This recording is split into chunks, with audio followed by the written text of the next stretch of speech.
Talk 145. Mr. P. Brunton. Why do religions speak of gods, heaven, hell, etc.? Maharishi. Only to make the people realize that they are on a par with this world and that the self alone is real. The religions are according to the viewpoint of the seeker. Take the Bhagavad Gita for instance. When Arjuna said that he would not fight against his own relatives, his elders, etc., in order to kill them and gain the kingdom, Sri Krishna said, not that these you or I were not before, are not now, nor will not be hereafter.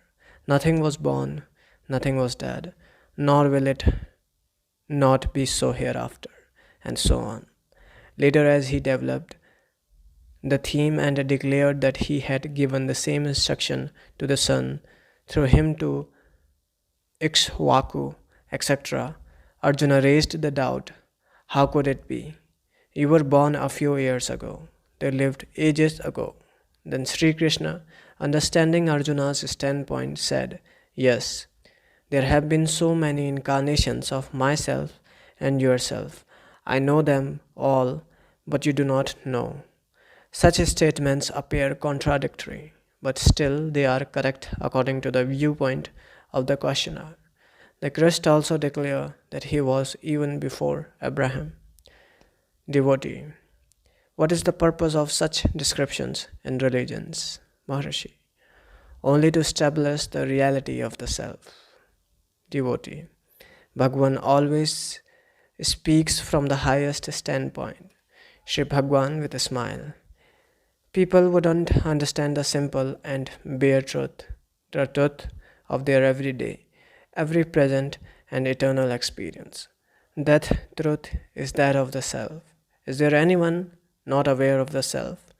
They wouldn't even like to hear it, the self, whereas they are eager to know what lies beyond heaven, hell, reincarnation, because they love mystery and not the bare truth. Religions pamper them, only to bring them round to the self. Wandering hither and thither, you must return to the self only. Then, why not abide in the self, even here and now? The other worlds require the self as a spectator or speculator. Their reality is only of the same degrees as that of the spectator or thinker. They cannot exist without the spectator, etc.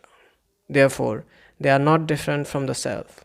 Even the ignorant man sees only the self when he sees objects, but he is confused and identifies the self with the object, that is the body, and with the senses and place in the world.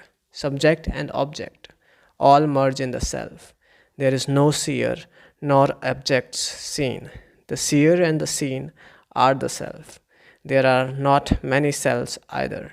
All are only one self. 26th January 1936. Talk 146. In reply to Miss Leena Sarabhai, a cultured Indian lady of high rank, Shri Bhagwan said, the state of equanimity is the state of bliss. The declaration in the Vedas, I am this or that, is only an aid to gain equanimity of mind. Devotee. So it is wrong to begin with a goal, is it? Maharishi. If there be a goal to be reached, it cannot be permanent. The goal must already be there. We seek to reach the goal with the ego, but the goal exists before the ego. What is in the goal is even prior to our birth, that is, to the birth of the ego. Because we exist, the ego appears to exist too. If we look on the self as the ego, then we become the ego. If as the mind, we become the mind. If as the body, we become the body. It is the thought which builds up sheets in so many ways. The shadow on the water is found to be shaking. Can anyone stop the shaking of the shadow? If it should cease to shake, you would not notice the water, but only the light. Similarly, to take no notice of the ego and its activities, but see only the light behind. The ego is the I thought, the true I is the self.